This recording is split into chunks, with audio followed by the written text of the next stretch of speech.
Hello students. तो आज हम सुनेंगे एक और कहानी हिंदी में। आज की कहानी है परी रानी का जादुई तिनका। नन्ही गौरैया रोज चुनमुन के घर के लॉन में आकर बैठती थी। सर्दियों में लॉन में बैठकर धूप खाना उसे बहुत पसंद था और गर्मी के मौसम में उसे वहां गुलमोहर के पेड़ की ठंडी ठंडी छाया मिल जाती। चुनमुन रोज उसके लिए एक प्लेट में गेहूं के दाने और मिट्टी के कटोरे में पानी रखता था। गौरैया बड़ी खुश थी।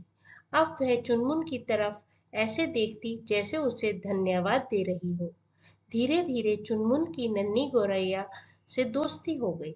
एक दिन चुनमुन लॉन में बैठा कहानियों की किताब पढ़ रहा था। अचानक गौरैया ने उसे लाकर दिया एक छोटा सा तिनका। वह चांदी की तरह चमचम चमक रहा था। मैं क्या करूं इसका? चुनमुन की समझ में नहीं आया। आखिर उसने उसे अपने स्कूल बैग की बाहर वाली जेब में रख लिया। पर वह तिनका इतना सुंदर और प्यारा था कि चुनमुन का मन उसी में रमा रहता। और कई बार तो चुनमुन को लगा कि वह तिनका रूप भी बदलता है, यानी कभी कुछ तो कभी कुछ और हो जाता है। कभी कभी सुबह के समय वह हंसते हुए कहता, गुड मॉर्निंग मिस्टर चुनमुन। चुनमुन भी हंसकर कहता, गुड मॉर्निंग। उसे बड़ी हैरानी होती। सोचता, अरे भाई, यह क्या जादू मंतर है? किसी को बताऊं तो भला कौन मुझ पर यकीन करेगा? फिर एक दिन की बात, रात का समय था। चुनमुन के घर की लाइट चली गई। मम्मी परेशान हो गई। वह रसोई में खाना बना रही थी। अब खाना कैसे बनाए? उन्होंने वहीं से आवाज लगाई, अरे भाई चुनमुन, जरा मोमबत्ती जलाओ।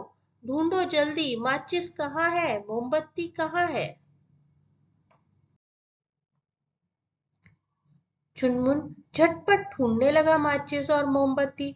पर अंधेरे में भला कैसे ढूंढे? वह परेशान था। इतने में उसका ध्यान उस अपने स्कूल बैग की ओर गया। उसमें कुछ ऐसी रोशनी टिमटिमा रही थी जैसे 40 वॉट का बल्ब जल रहा हो। अरे अरे, वहां यह रोशनी कैसी है? चुनमुन हैरान। तब तक चुनमुन की मम्मी, मीनू दीदी और नंदू भैया भी आ गए थे। सब हैरानी से चुनमुन के बैग को देख रहे थे और आपस में कह रहे थे, वाकई ऐसा लग रहा है जैसे चुनमुन के बस्ते में कोई बल्ब जल रहा हो। कहाँ से आया भाई, कहाँ से आया? यह तो कोई जादू मंतर है। फिर तो उस रात गौरैया के उस नन्हे से तिनके से बिल्कुल बल्ब जैसा काम लिया गया। बगैर बिजली के भी सारा काम चल गया। सब हैरान थे। कमाल है भाई, गौरैया का यह कैसा अनोखा उपहार।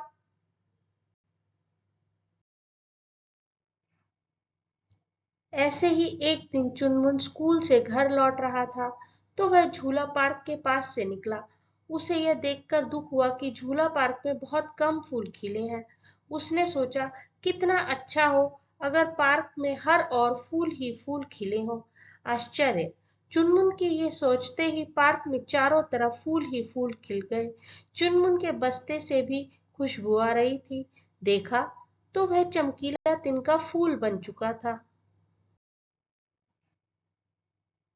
फिर कुछ रोज बाद की बात है।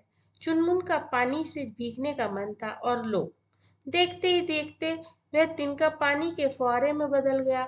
हालांकि मजे की बात यह है कि चुनमुन की किताबें बिल्कुल नहीं भीगी, तो भी चुनमुन उस फुहारे के पानी में अच्छी तरह नहा लिया। अब तो रोज चुनमुन याद करता गौरैया को, भला कहाँ गई जादुई तिनके का अनोखा उपहार देने वाली वह नन्ही सी गौरैया। ऐसे ही एक एक कर बहुत दिन बीत गए। फिर एक दिन वह गौरैया आई, बोली, प्यारे चुनमुन, मैं परियों के देश में गई थी, अभी अभी लौटी हूँ। वहां परी रानी ने मुझसे तिनका मांगा जो उन्होंने मुझे पिछले बरस दिया था। पर मैं कैसे वापस करती? मैंने बता दिया वह चुनमुन के पास है, उससे लेकर लौटा दूंगी। तो अब प्यारे चुनमुन लाओ जी लाओ मेरा तिनका। चुनमुन ने झट बैग खोला और वह चांदी जैसा चमकीला तिनका निकाल कर दे दिया। फिर बोला, थैंक यू गोरैया दीदी, यह परियों के देश का है इसलिए शायद अनोखे जादू वाला है। इस पर गोरैया हंसने लगी। हंसते हंसते बोली, अच्छा लाओ, दो वह तिनका। परी रानी ने मुझे वह तिनका किसी ऐसे बच्चे को देने के लिए कहा है जो बहुत उदास रहता है। शायद इससे उसके जीवन में थोड़ी खुशियां आ जाए। सुनकर चुनमुन खुश हो गया। गोरैया ले गई वह तिनका 7 समंदर पार रहने वाले एक बच्चे के लिए। जॉन उसका नाम था। जब गोरैया फिर से विदा लेकर जा रही थी, चुनमुन बोला, गोरैया, प्यारी गोरैया, कभी मुझे जान से मिलवाना। वह जरूर अच्छा लड़का होगा ना। गोरैया बोली, क्यों नहीं, जरूर मिलवाऊंगी। जॉन वाकई अच्छा लड़का है। कहकर वह उड़ी और उड़कर आसमान में चली गई।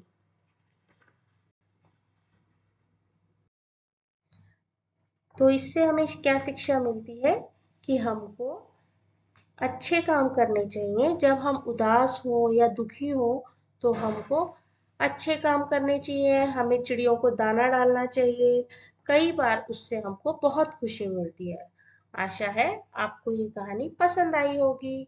ऐसी और बहुत सी कहानियों के जानने के लिए चैनल को लाइक करें, शेयर करें दोस्तों में और सब्सक्राइब करें। धन्यवाद।